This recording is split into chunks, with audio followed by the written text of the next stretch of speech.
ओम श्री गणेशाय नमः.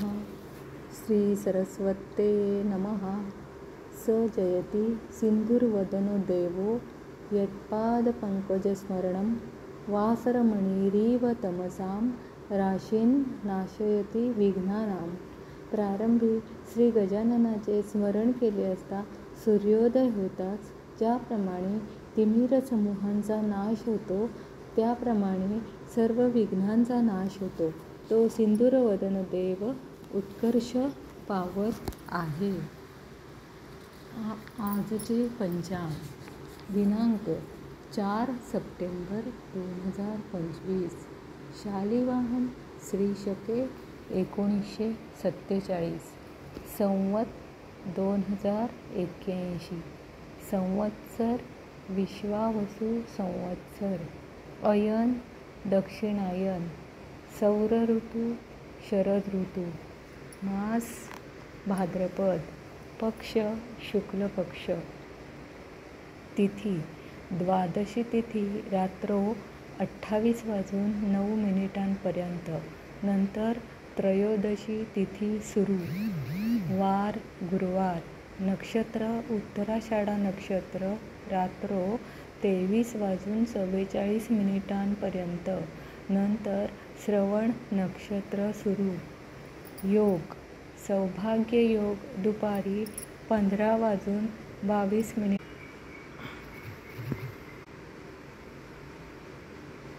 शोभन योग सुरू.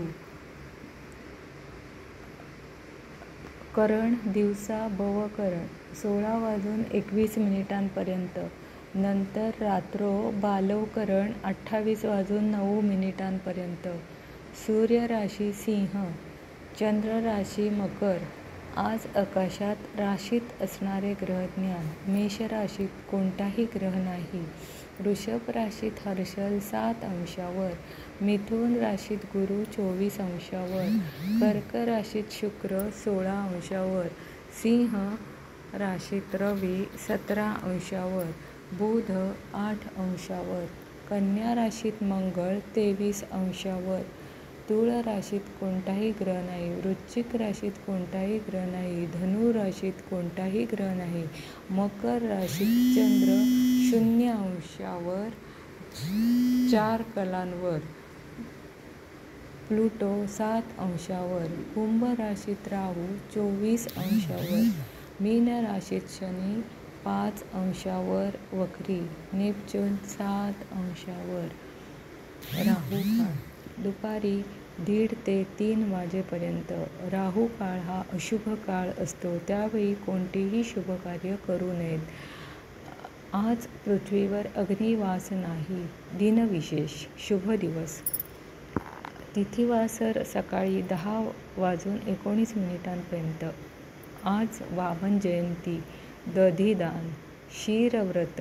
घबाड योग 23:44 आज गुरुवार. श्री गुरुदेवांचा दिवस. आज गुरुदेवांना पिवळी फुले अर्पण करावीत. ओम द्राम दत्तात्रेयाय नमः चा 108 वेळा जप करावा. आता या सर्व श्रवणाचे काय फळ मिळते हे मी तुम्हाला सांगत आहे. तिथीच्या श्रवणाने लक्ष्मी प्राप्त होते. वाराच्या श्रवणाने आयुष्याची वृद्धी होते. नक्षत्राने आयुष्यातील पातक निघून जाते. योगाचे श्रवण केले असता सर्व रोगांचे निवारण होते. आणि कर्णाच्या श्रवणाने चिंतित मनोरथ सिद्ध होतात. आणि या सर्वांच्या श्रवणाने नित्य गंगास्नानाचे फल मिळते. शुभम भवतु.